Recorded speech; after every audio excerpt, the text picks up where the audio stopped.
আসসালামু আলাইকুম, কেমন আছেন সবাই? সকলকে চাচা ওয়াসিদার ফিকন ফাইটারে স্বাগতম। আজকে যে বিষয়ে আপনাদের সাথে কথা বলবো সেটা হচ্ছে এই যে একটা কবুতর। প্রথমে কবুতরটা দেখে আপনাদের হচ্ছে কবুতরের আইস কোয়ালিটি, কবুতরের পাখা, এক লেজের কবুতর।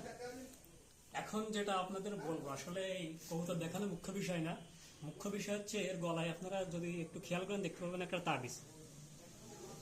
হয়তো হয়তো কি যে তাবিজ করা হয়েছে যে কোনো কারো উপকার করার জন্য বা যে কোনো কিছু একটা করার জন্য তাবিজ করেছে তারা দিয়ে। কিন্তু আমার কথা হচ্ছে ভাই, তাবিজ করবেন ভালো কথা, একটা নিরীহ প্রাণী দিয়ে কেন তাবিজ করা লাগবে? এরকম আগেও একটা কবুতর আমাদের কাছে আইছিল, তখন আমরা ভিডিও করিনি, তখন আমরা ভিডিও তেমন করতাম না। এখন করতেছি আপনাদের একটু জানানোর জন্য আর কি ভিডিওটা করা। আপনারা কিভাবে দেখতেছেন এই বিষয়টা, এই তাবিজ নিয়ে আপনারা কিভাবে দেখতেছেন সেই বিষয়টা আপনাদের মতামত একটু জানাবেন। দেখেন এখন অসহায় একটা প্যান, এই যে এর খাবার দানা কিছু টোটাল কিছু নাই, হয়তো 5-6 দিন ধরে সার্ভাইভ করতেছে, বাড়ি হয়তো চিনতেছে না, এই জন্য কোথাও যাচ্ছে না, হচ্ছে প্রায় নক। এখন আপনাদের কাছে আমি প্রশ্ন দিলাম, আপনারা কোন চোখে দেখতেছেন এই কবুতরের তাবিজ করা নিয়ে? এই যে ভালো করে দেখো তাবিজটা, এই যে আপনারা দেখলে বুঝতে পারবেন। এখন আমরা তাবিজটা খুলবো, তাবিজটা আপনারা দ্বিতীয় পর্বে দেখতে পাবেন। তাবিজ খুলে আমরা আপনাদের দেখাবো।